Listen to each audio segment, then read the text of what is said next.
Merci beaucoup, chers frères et sœurs dans les Seigneurs. Bonsoir, vous qui nous suivez de partout.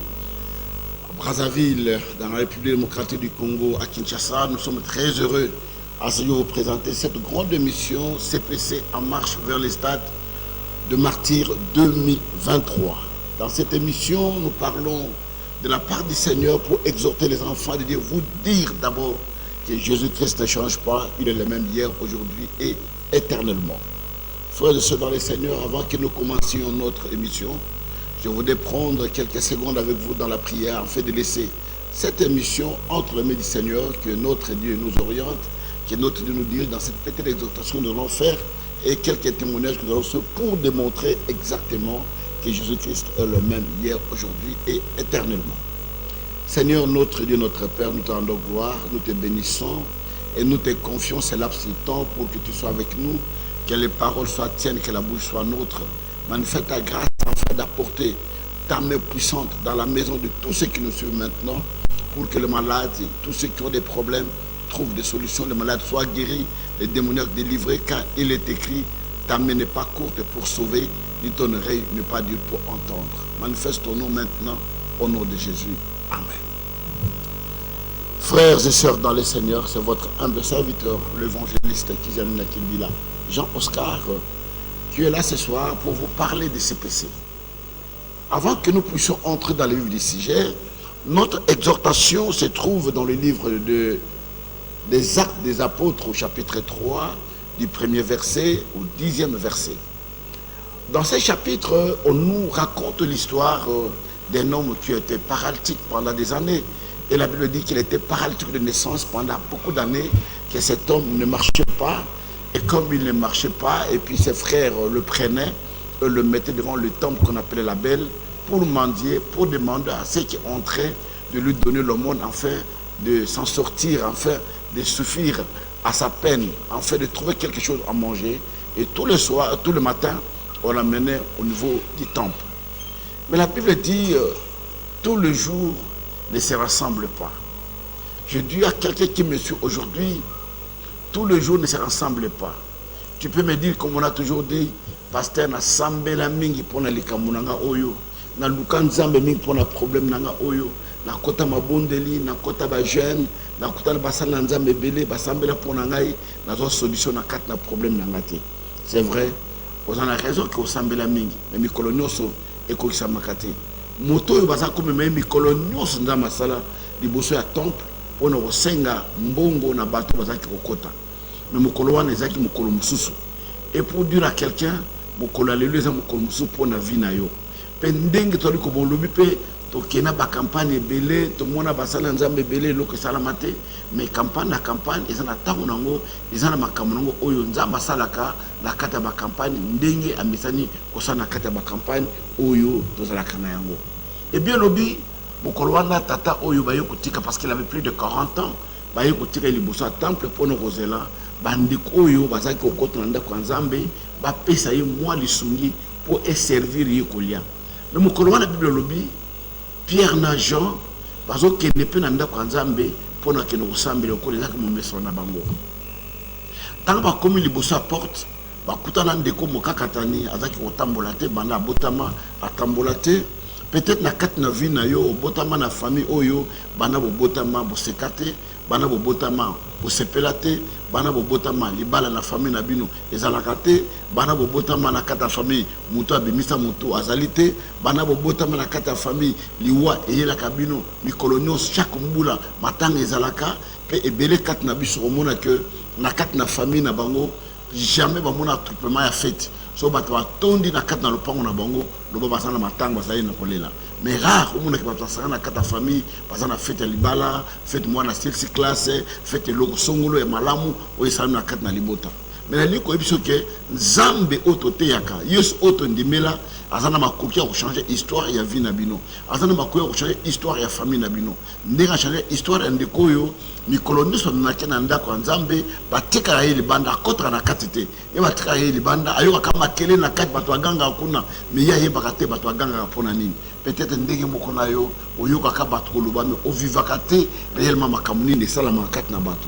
Il faut que tu témoignes yo ba makambo lokuta wana nga pe na sambela na mona ba miracle na ngote na mona ba témoignage na ngote non. Je te rassure que nzambo to sambelaka asalaka tant un miracle et l'équinanoté. Jésus-Christ est le même hier, aujourd'hui et éternellement. Qu'est-ce qui va se passer? Bokolo na Pierre na Jean bazo kenanda kwa nzambe bakuta ndeko yo azaki bokakatani. Attendez le beaucoup naïe pour nous enseigner bango ceux qui bakou kusunga ye. Bible lobete Pierre a lobi naïe toza na elo ko kopé sa yote. Nous n'avons ni or ni argent. Toza na wo lote toza na pala tete. E kopé sa yo mais Pierre a lobi eloko oyo ngala zana yango na kopé sa yo. Ndeko, je voulais te dire une chose, dans problème yo zana yango. Ata ba pesho mbongo. Et que si ça passe eloko yo zala kanangote. Peut-être ça na passe moko ya kobota. Ata ba pesho mbongo ebele. Et aussi ça passe au yayote.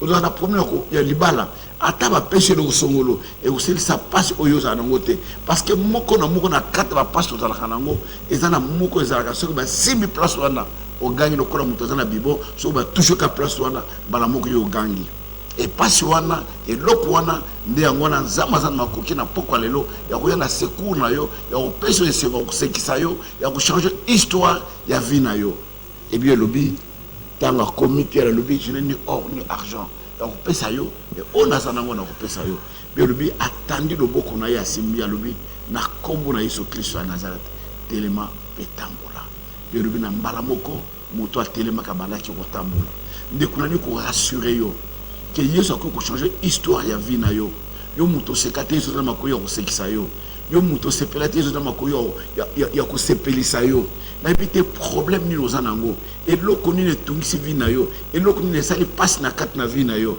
mais nous rassurer que et loko etungisi vie na yo Yesu wana azana makoki ya changer histoire ya vie na yo ndenge changer histoire ndeko yo atelema katambola biolobi à côté na kata temple azo sauter azo ganga azo kumisa nzambe boyebi tanto za na kata d'église so to vandi bato nyonso mus na bango ezaka liboso azo tala motei mais mokolo wana mus ebalokaki ole batala motei batalaki moto azako kota na sima moto baza kotika libanda moto baza kobwakisa moto baza kokabela ndenge moko na yo bato batiko libanda bakokuta na kati bato babwakisa bakoluka yo bato bayebi histoire ya vie na yo bayebi le passé na yo bayebi famille na yo mais na liko yebi selo komoko même le présent na yo bato bayebi ndenge nous allons vivre ndenge vie a passé ndenge nous allons lamba ndenge nous allons loa kolia.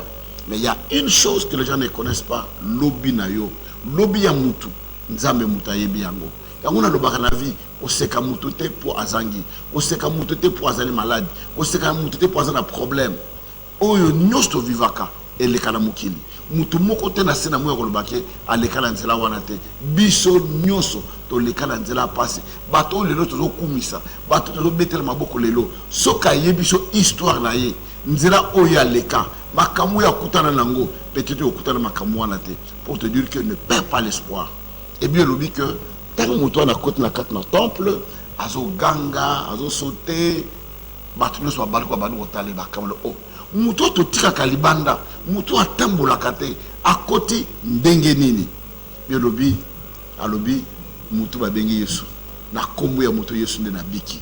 Ndenge moko na yo okotato na monene ya Yesu oyo abikisaka akangolaka na viva ba miracle ebele oye komisanga mwa dengue kat na Yesu et komisanga mwa libomo kat na Yesu atela enseigne que nazaka ne loko moko te ebangisaka ngai pona na bangaka te pona yebi beke ngai kizamina na bikisaka te na tele moko comment venez je vais vous guérir je vais vous délivrer mais on va toujours Jésus abikisaka Yesu akangolaka c'est ce qui est vrai que Yesouana a salaka na nzela ya bato. Il agit toujours à travers les hommes que nous sommes.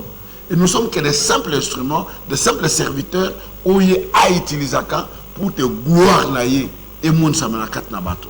Ya ngwana ndeko ngai tokozala na campagne ya munene. Et d'ailleurs je demande à la régie ba rafraîchir biso mémoire na spot oyo koleka pour yo comprendre makambo nini ekosalama du 18 au 20 août na stade de martyr. Et ça moment où yoko bozangate. Tiango na jano parce que ma campagne ya boye et ya kambalami balete mbalami sa toté. Ya boye et ça ma kaka na 2002 ta to comme na 2021, 2023. 21 a passé. Alors surtout ba sur 21 ans. Ou comme peut-être dans 80 ans, on vivre un miracle à boyeté. C'est le seul moment, la seule occasion où il est milieu dans 2023, du 18 au 20, il y a eu, où il y a 4 campagnes à stade, au monde nous avons pas ça comme parce que les gens pensent au faux miracle, tout ça, mais non, venez et on vivra la puissance du nom de Jésus-Christ, comment il est puissant, comment il guérit, comment il délivre. Tout le témoignage dit comment moi aussi, je me trouvais aux États-Unis, j'étais dans la ville de Columbus, dans l'état de Columbus.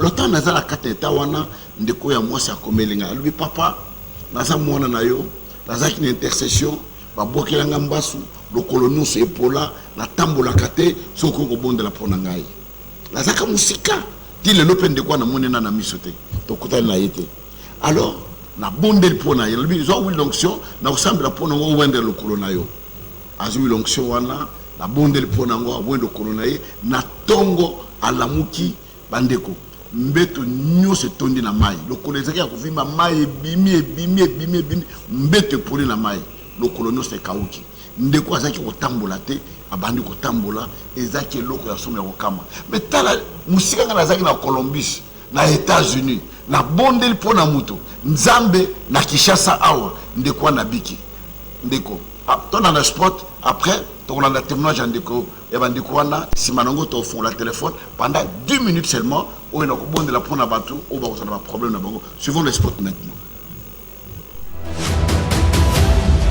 Aïe ndeko ya Congo, est-ce que soyoki sango ya CPC 2023 Congo pour Christ avec l'évangéliste international Kizamina Kibila, Jean-Oscar, l'homme de Dieu, l'homme de feu. Yoka, CPC 2023, grande campagne d'évangélisation et de guérison miracle. Kanga date malam du vendredi 18 au dimanche 20 août 2023 à partir à 12h Ngenga, dans le stade de martyr. Et c'est le seul rendez-vous. Il y a prière pour la mboka, et prière pour la famille. Blocage, stérilité, paralysie, malade et oumeli. L'évangéliste international, Kizamina Kibila, Jean-Oscar Alobi, si ton Dieu est mort, et c'est le mien pendant 3 jours à CPC 2023 dans le stade des martyrs. Kobo Sanate, conférence des ministres, des serviteurs et servantes de l'Éternel du 15 au 17 août 2023 dans le quartier général. Il y a ministère la puissance du nom de Jésus-Christ. Oyo et Zoami, na croisement Capella et chaussée de Guimoueza numéro 8, quartier Yolo Sud, commune à Kalamou, référence Maître Taureau. Ah! Bon à CPC 2023, Ghana Zangate. Par après le binango comme commandé mususu. Mais pasteur moi ya maman bande koleka na nde ya mona ki on kabinanga o ezambasu. Mais faut qu'à prière na antibiotique. Nde la bande ko za antibiotique na prière. Natana nyonso pendant 2 mois na souffrir ma casse. Donc il faut la mettre la plaquette mobimba ya muscle plus pour la à l'aise. Na 2 mois na pekaka un jour comme ça na lali na moyi na butu. Na loti évangéliste Kizamina alati la maba docteur. Osanga pansement. Donc na la muki na tongo na moni ko esalinga pasi ndeso basalinga pansement nde na yo kaka. Na yo kibongo. Donc ba yepo basanga pansement ngabi basalinga pansement na butu na boy na journée basalanga te na yo kapasi. Voilà donc dans la muki na tongo. Donc infirmier yepo basanga pansement ngabi ngaba sanga ja passer la biso salinga pansement na butu. Na yo ka lokolo pasi ndeza so salinga pansement so basanga pansement na kokate na yo mingai. Na continuer pe ka bongo 2 mois juste na tongo na la muki na zui na otala lokolo ngo boye abana bondela na moni esalisi na serpent awa na suka nango etie mutu e secrété mai siko to na table nzambe eloko ba bandeli ngo lisusu comme sou ya nyoka le temps na lo babongo c'est Mathieu Daba intercession à la puissance pika ya yolo abenga na téléphone.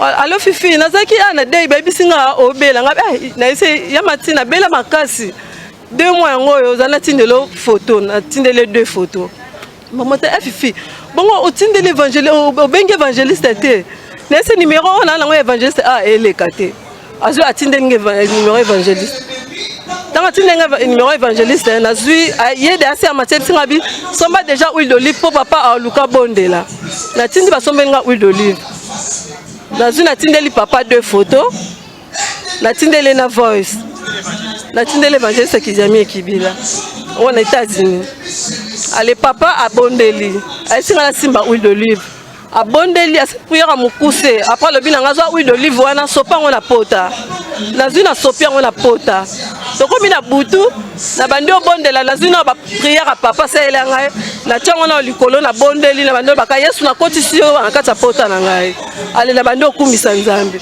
na lali nazwi dra ya pembe ya munene na kanyongo na lokolo oyo ale nazwi dra na lali na ba 5 heures pona banda otambola te na tele matin na benda na kana kiti boye pona ke kosukola na ba 5 heures dans la lamuki na fungoli drango e comme mouillé na bina obondela na banjo obondela na mweka loko tele misinga na ndako na bando otambola na salon na binza mengande na tamboli bo na tamboli pona libela na ovanda lisute Nathalie siko place sala ni na serpent wana e katani lokwa batumbi yango na moto e katani eziki donc kotambola nanga banda jour wana na banda ke sous pansement te na bando zaka huile d'olive on na bando pakola na potanga mona sala pansement si lelo na nde lokolo ekita pota etikali mukie donc so na ochaka bandi juste pour na protéger pour infection et kotate yango na pamboli Nzamba le site onde est mort na éviter na pesa Nzamboni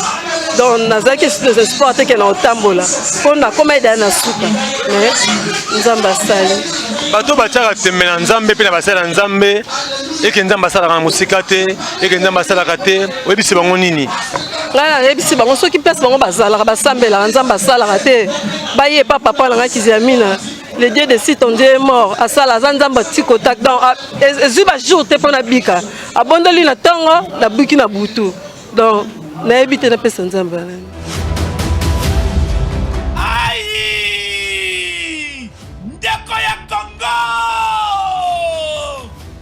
Soyoki Sango, ya CPC 2023, Congo pour Christ, avec l'évangéliste international Kizami Ekibila, Jean-Oscar, l'homme de Dieu, l'homme de feu.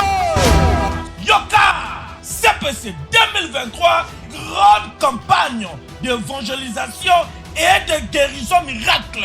Kanga date malam du vendredi 18 au dimanche 20 août 2023 à partir à 12h Ngenga dans le stade de martyr. Et c'est le seul rendez-vous. Il y a prière pour la mboka, et prière pour la famille. Blocage, stérilité, paralysie, malade et oumeli.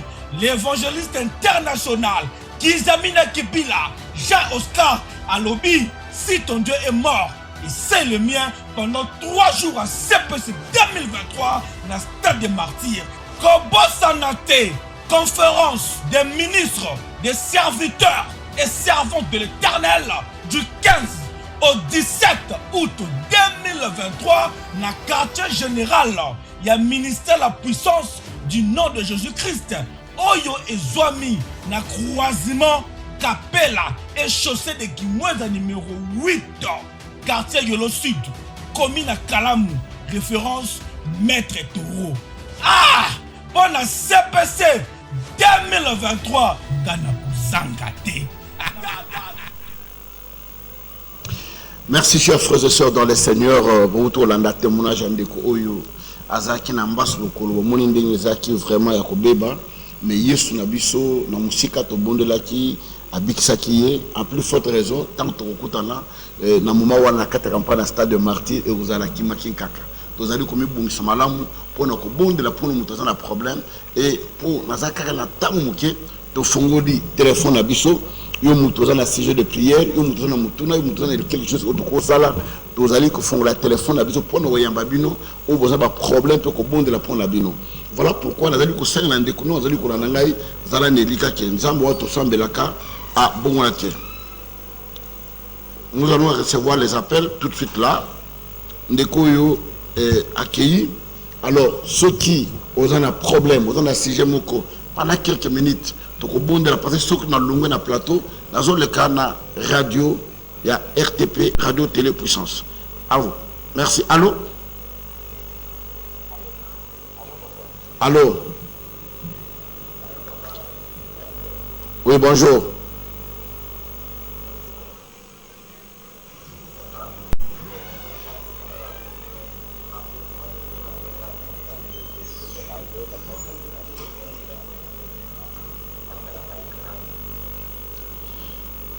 Tobondela. Zambé nazali ko bondela pona mwana na yo. Santé nazali ko déranger. Loboko na nzambe za mokusete obikisa inde ko mwasi na musika. Aiba ko zo lobiko nazane lika kenzambe na tango ko bikisa ye. Maladi nyonso 24 na ye. Ezala kombo nini na kombo na pameli yango na 5 miracles sala makati na ye pe atata lokola ndekwana na kombo na Yesu. Amen. Merci. Tika Nzambe apambola yo, abikisa yo, asala yo ngulu pe asala faveur. Bandeko ndeto utukoloba awake Nzambe na biso azali Nzambe asalaka abikisaka kangolaka abongwanite. Ndeko susu. Allô? Oui, allô?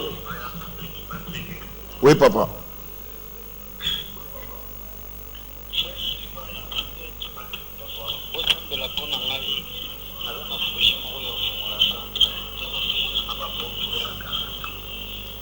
Quel moi musika ya télévision au lobby?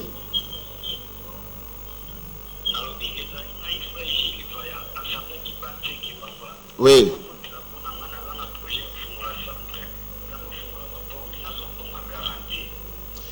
Zambe wolo palata mbonge uta kipana yo na tifre jour fana kimbanse na maboko na yo pese makoki pour taiba ko sala centre o ezali posa motema na ye pambula ye na kombo na Yesu. Amen.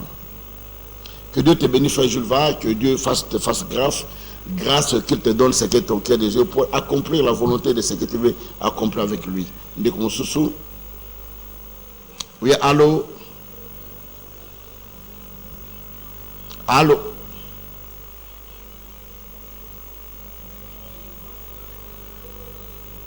Allô?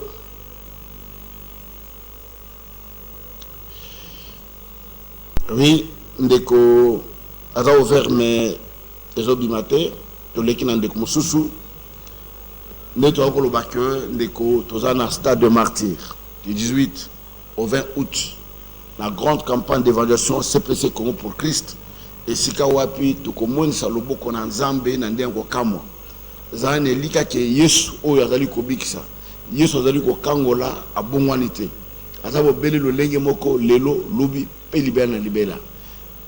Merci. Allô? Allô? Bonsoir.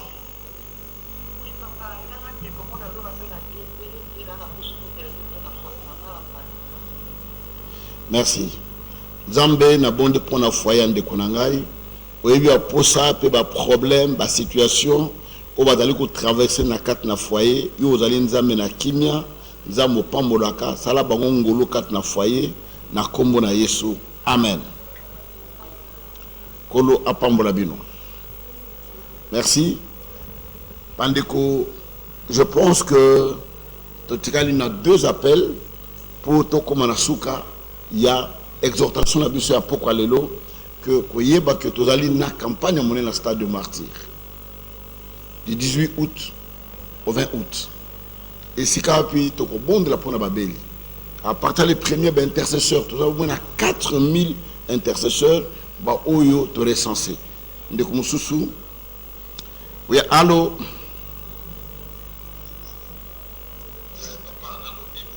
Oui.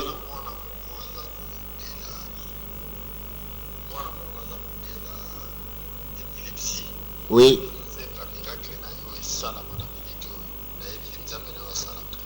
Toko bonde la Nzambe oya bikisa mwana ya tato azaki na maladie d'épilepsie Yesu wana bon wanite Ce que moi naza pene na yo tche loboko likola mutuna ye nazali kosambela na tango oyo loboko na nzambe ezali mokusete esimba ebikisa ye. Seigneur Dieu Tout-Puissant, nazali kobondela yo. Ozali nzambe obikisa maladie nyonso. Nguya nyonso epilepsie. Oyo evandi kati na nzoto ya mwana wana. Bambula nyonso yango evandi. Na kombo na Yesu. Yo épilepsie na bengani na nzoto wana. Na sengi guérison miracle instantané. Changement il va s'opérer dans d'autres mois na wana. Batato la monnaie na Yesu avec ozali nzambe obikisaka. Na bondeli na kombo na Yesu. Amen. Tika nzambe asala kati na mwana na malade d'épilepsie etika ye ekende libela ekende na sene kulus na Yesu ete kimia ekota kati na vie na ye. Oui, allô?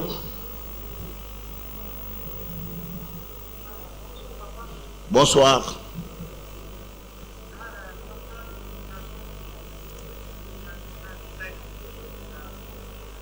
Oui, maman. Le bon maman casse.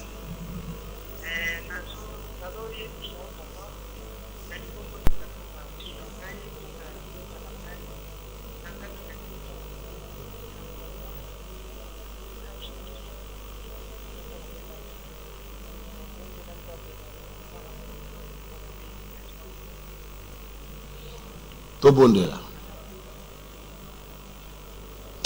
Dieu Tout-Puissant, na bondeli pour la maman, pour la libota na ye, kat na libota na ye, ban na bande kunaye, ete nkolo, otanda loboko na yo, osala bango faveur, osala bango ngolu, ete oyo zali bosenga bitumba, oyo zali kubundisa bango, ekwe na bomoye na bango bazo elonga, parce que opla biso elonga, na kufano ne kulus, to piaki biso victoire, ete victoire neza kat na bango, batato la monnaie na yo, banguna na bango ba yo kasoni, bakumisa komo ba yo ki nzambo basambelaka aza nzambe ya solo.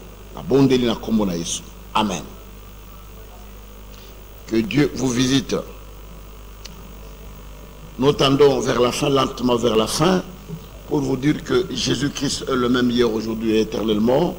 Et tous allez kobondela na basali na nzambe nyonso ko sangisa bango que mikolo na biso ezali ko poussa na malembe to pesa pe programme ya ba tourner nyonso na ozala nango na ba commune nyonso pour na tinetali rencontre ya munene pe ba liste ya ba équipier nyonso neto sengaki na chaque poule au moins 100 intercesseurs. Tous allez na 100 poules, il faut 4000 pardon, tous allez na 40 poules. Il nous faut 4000 intercesseurs, 4000 protocolaires, 4000 frères de sécurité, 4000 encadrés, 4000 au niveau de la mobilisation et sensibilisation, parce que les fiches, les banderoles, les gens déjà pour nous recueillir na yango. To yamine de konsusu. Oui, allô? Oui.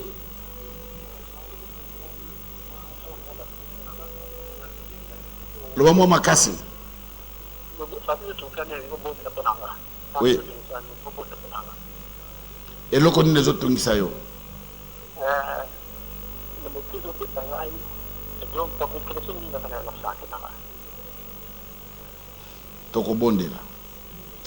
Seigneur Dieu Tout-Puissant, Biolobi, je veux que tu prospères à tous égards comme prospère l'état de ton âme. C'est-à-dire que santé ne faut prospérer. Le corps âme ne peut prospérer. Santé ne peut ma vie ne prospérer. Nous nous c'est tout si santé naie na koisi yango lelo na kombo na Yesu.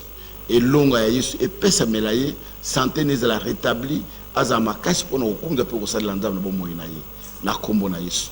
Amen. Que Dieu te bénisse.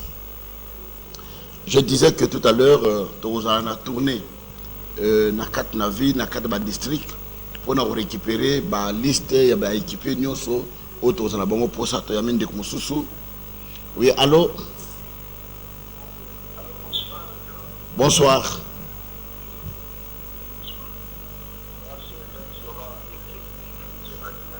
Merci, évêque.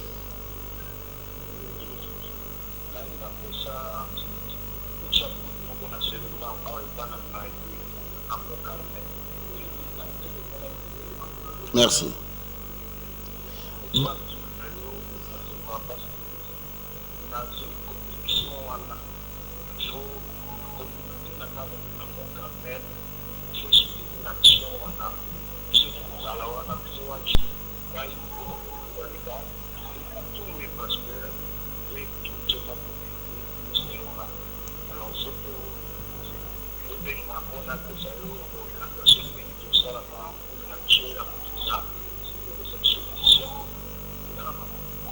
Merci Ndeko na likanisiwa na kusunga musala nza parce que ndi nazali kolobaki musala oyo eza yanga te eza musala ya Nzambe ba campagne ya minene na mboka esala malisusu te oyo memaki réveil na kata mboka na biso. C'est une occasion que biso nyonso elongo tosimbana na kata musala oyo après mais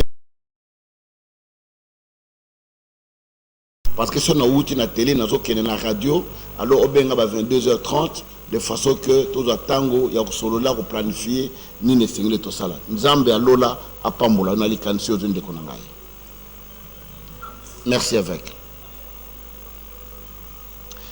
ndeko mususu oyo akoko benga za likanisi pe to senga lisungi na bandeko oyo bako sunga biso pona ba intercesseur ba kota Zamba bande bokota mabondeli moi sachet sucre moi loso pe okoko peta moi participation na musa tozana yango ça sera le bienvenu na tina na yango to yami ndeko mususu.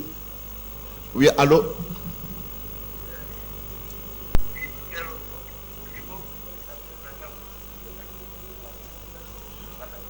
le moment ma caisse papa na zoka yote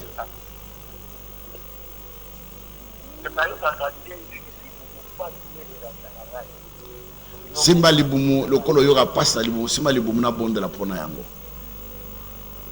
Nzambe na bondeli pona libumu ndeko etungisa kaye obeta makankolo po ete ye azwa lobiko na kufa no ne kulusu to bikaki na ba pota no to bikaki na maladi nyonso nguya nyonso ya pasi na libumu ezali kotungisa ndeko na ngai na kausi yango na détruire misala nango nyonso na piko nango na bwaki yango na sene kulusu na proclamer guérison pe miracle na yo te kimia ekota kati na ye atatu la mone mukiba yeki ozali Nzambe obikisaka na kombo na Yesu amen. Tika Nzambe a bikisa na malade ezali kotungisa bomoi na yo to tikali na 3 minutes pour to silisa na tango oyo pe ndenge naza kolobaki tozali kosenga na bandeko nyonso bana Nzambe nyonso o basambelaka Yesu ba homme d'affaires ba femme d'affaires. Voilà cette grande campagne qui nous demande beaucoup d'argent pour louer les stades, louer le podium, les instruments, des publicités à la télévision, des banderoles, des panneaux. Une occasion pour toi de compter pour l'œuvre de Dieu. Nous recevons quelqu'un d'autre tout de suite. Oui, allô? Bonsoir. Nazo Kayote. Frère Alexis, oui, frère Alexis. Oui, mais nous avons la vie, mon corps, moi, et difficile. Donc, on a compagnie. Mais à tout moment, nous avons un cas de vie, nous avons un bon cas à moi. Nous avons un chien de sambo. Nous avons un rapport en place. Nous avons un la décapé. Nous avons un commissaire, nous avons un démarche. Nous avons un chien de sambo. Tokobondela. Zambe bandoto nyoso mabe. Na kata bomo ya papa Alexis. Alotaka tango nyonso aza na mboka lien wana relation wana na koyisa yango na kombo na Yesu Kristo. Bible lobi ete ozali Nzambe okangolaka force nyonso azali kobundisa ye musala azali koluka azali kozwa te yo lobi ete moto akosala te alia te teke ete Nzambe opambola ye opesa musala okangola ye na bandoto nyonso mabe azwa kimia katikati bomoi na ye na pamboli ye na kombo na Yesu. Amen. Et le tout dernier appel pour tout clôturer moment nabiso, il y a prière, il y a pourquoi l'élo. Tous les jours à partir de 21h jusqu'à 21h30, vous allez elongo, nangai na plateau, na exhortation, pe na mabonde lipe, on a des témoignages, il y a minene, il y a makamon zamba sala, na bamboka ba paya, na ba stade mususu, auto sala, na ba Gabon, na ba Côte d'Ivoire, na ba Cameroun, na ba Angola, na ba Congo Brazzaville, na Kinshasa. Et au moment où il diffie ban Nzambe weke Nzambe wana salaka ko komitungisa te to yambi appel na bisa suka peut to clôturer moment. Oui, allô?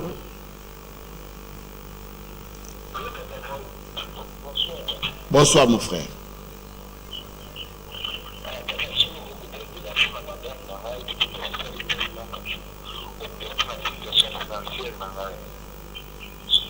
Oui, na bonne pour madame eloko nezo tungisa ye.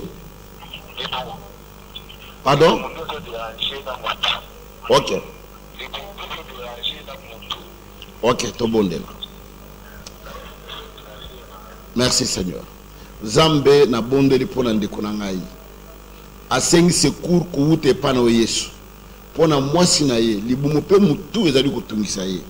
Olata ki kote ya nzube na mutu, po te tobika na maladi nyonso na mutu.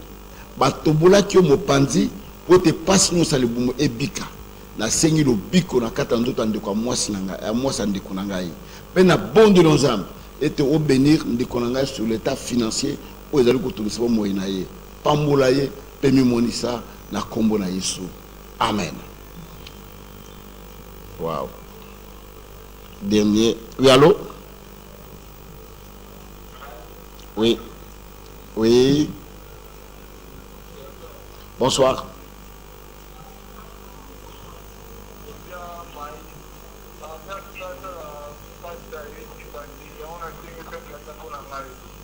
Nayote malamu te.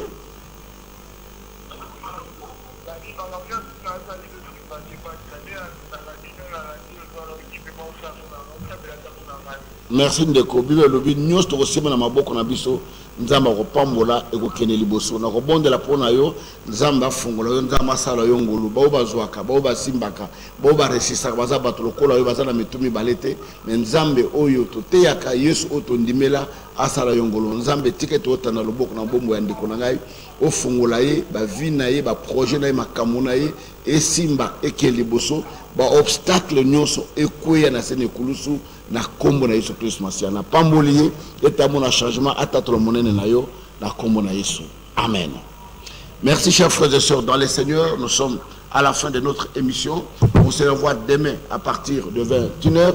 Donc on a la radio na RTP na fréquence 1.3 MHz na chaîne na biso nde bandeko bani ko landa pe ko bondela pona bango ba ko landa biso na radio na tango na zali ko bondela pona biso ban to landa ki émission peut-être obengaki ozo ita ko kota te ou bien obengaki ozo biso te mais olanda exhortation na li ko biso ke Yesu abikisaka Yesu akangolaka ozala désespérer jamais na kata moyi na yo ko désespérer jamais ponda moto sambela nzambe oyo abikisaka.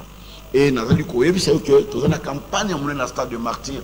Oyebi makamunza masalaka chaque fois tozana ma campagne ndingwana ba vegle ba monaka ba parti ba tambulaka ba sur ba yokaka et chaque jour to ba nous ba témoigner moment oyo Hollande o monake peut-être problème oyo moni keza munene oya bat muso zaki munene ko leka oya yo nza masalaka ndingi pe ko salela yo tika nza malola pambula bino skolo pambula bana na yo pambula moko na moko alande biso na tango oyo loboko neza likolo na zo kimia zo lobiko au nom de Jésus Christ de Nazareth. Amen.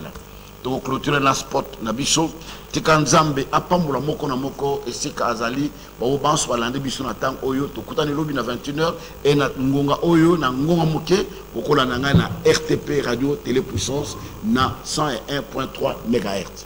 Bye bye. Aïe ndeko ya Congo, est-ce que soyoki sango ya CPC 2023 Congo pour Christ avec l'évangéliste international Kizamina Kibila Jean-Oscar, l'homme de Dieu, l'homme de feu. Yoka CPC 2023, grande campagne d'évangélisation et de guérison miracle. Kanga date malam du vendredi 18 au dimanche 20 août 2023 à partir à 12h Ngenga dans stade de martyr. Et c'est le seul rendez-vous. Il y a prière pour na mboka, et prière pour na famille. Blocage, stérilité, paralysie, malade et oumeli. L'évangéliste international Kizamina Kibila Jean-Oscar Alobi, si ton Dieu est mort, et c'est le mien pendant 3 jours à CPC 2023 dans le stade des martyrs. Kobo Sanate, conférence des ministres, des serviteurs et servantes de l'Éternel du 15 au 17 août 2023 dans le quartier général. Il y a ministère la puissance du nom de Jésus-Christ. Oyo et Zoami na croisement Capella et chaussée de Guimoueza numéro 8 quartier Yolo Sud commune à Kalamu, référence Maître Toro. Ah, pour la CPC 2023 kana kozanga te.